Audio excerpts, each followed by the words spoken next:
Hello everyone, I hope you have a fantastic day.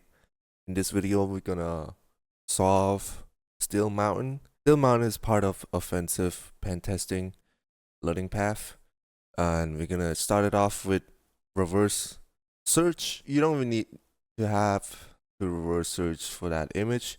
It's Bill Harper.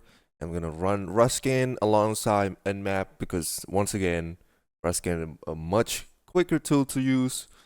And I already inspect some of the port. I suspect port 8080 is a working port. I'm just gonna try using the browser to access port 8080, and it is successful. So I'm gonna go ahead and move along to looking for the web server. What is the file server that's running? And it seems like it's http file server, but based on the URL, it said rejecto, and I also looked that up. What rejecto HTTP file server mean? So the answer is rejecto HTTP file server. Nmap, what port is 8080? The reason why I play this in a 4x speed because I thought it saves so much more time to go through. And then after that, we're gonna use SearchFloit. SearchFloit is basically a tool that's search for exploit available for a certain web application exploit.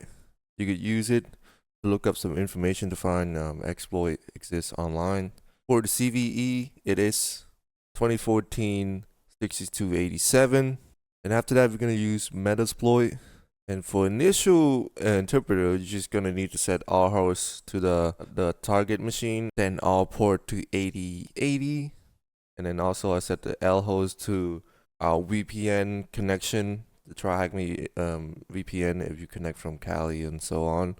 If you're not connected from the attack box, you have to connect with your IP. And after that, I get the interpreter.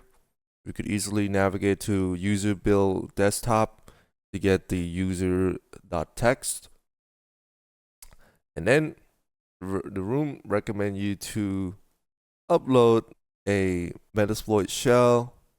And first of all, on top, what is the uncode vulnerability? Just follow the step. I think it's pretty much self-explanatory.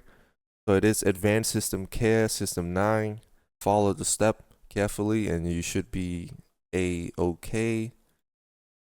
After you generate a reverse shell through msfvenom, you could upload it by using the upload command on the interpreter. And I uploaded to user build desktop alongside the power up PowerShell script. So after you upload the ASCService.exe, you could load PowerShell and then use PowerShell_shell to run the power up PowerShell script. I name mine as REJ right after the rejecto. So don't be confused. It is the script in task 3 where you could download it. They gave you a raw link to GitHub. You could download that and just upload it to the target machine. And then after that, you use invoke all check would find the service name that is vulnerable. It is called Advanced System Care Service 9. And then after that, you could run shell, just type shell, basically start a shell in interpreter.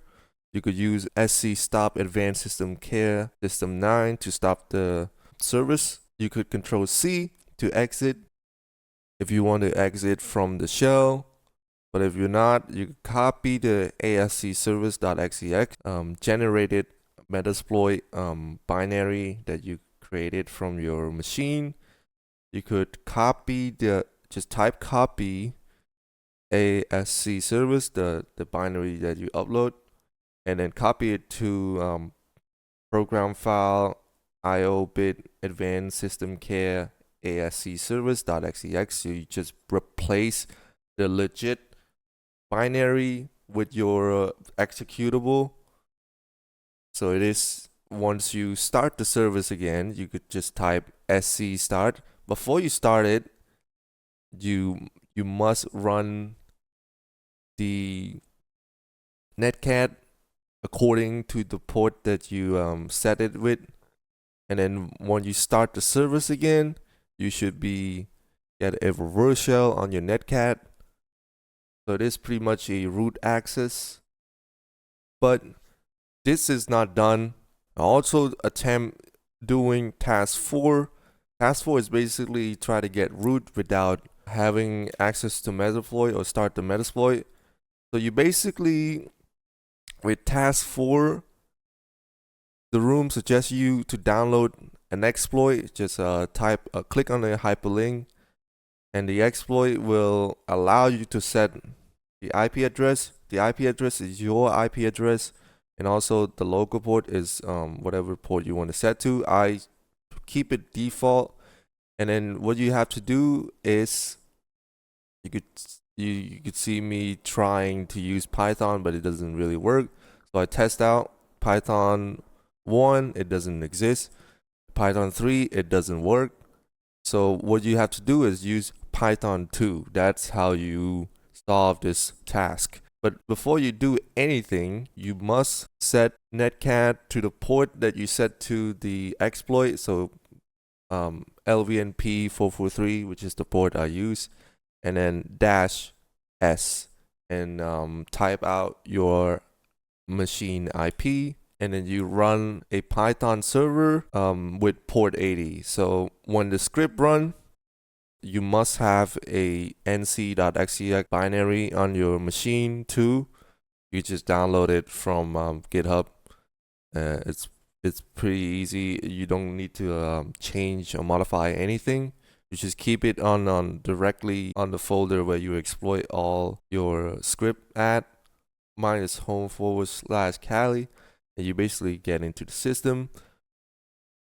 So I don't know why they want you to do this task, to be honest, because it's much harder, and it's also, if you don't have the binary, the generated binary from msfvenom from task 3, you probably can't go to root, get root, because you need to have that existing in the machine. I cannot find a way to upload the binary itself because the room doesn't really explain it. But if you have it existing in your target machine, you could run the sc start service again. And then with the PowerShell, it's basically tag c get service to get all the service that is running. It is pretty much not too hard. The only thing is it is confusing. I don't know why they included this task, especially when you don't have a way to upload the binary. I'm not sure though. Maybe in the future I learn it, but in this room they don't really show you how to do it. But if you have it existing on your target machine, the machine that you're attacking, I think you could get to root quite easily.